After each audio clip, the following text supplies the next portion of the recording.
याद रखो, ध्यान जहां जाता है जीवन वैसा ही बन जाता है। अगर ध्यान फूल पर है तो तुम्हारे भीतर खुशबू आएगी। अगर ध्यान कांटे पर है तो तुम्हारे भीतर चुभन पैदा होगी। अगर ध्यान रोशनी पर है तो भीतर उजाला होगा। अगर ध्यान अंधकार पर है तो भीतर अंधेरा भर जाएगा। ये तुम्हारे ऊपर है कि तुम किस ओर देख रहे हो। जरा एक उदाहरण सोचो। दो आदमी बाजार से गुजर रहे हैं।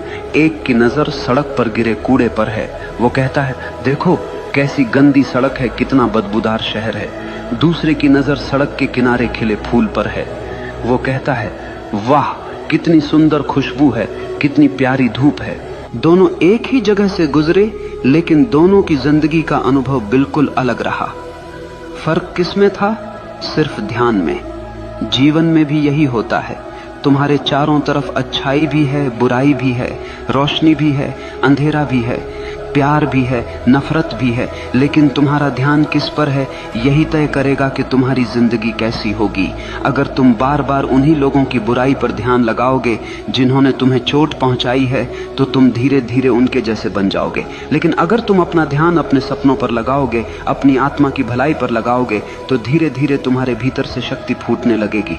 यही कारण है कि महान लोग कभी दूसरों की आलोचना पर ध्यान नहीं देते।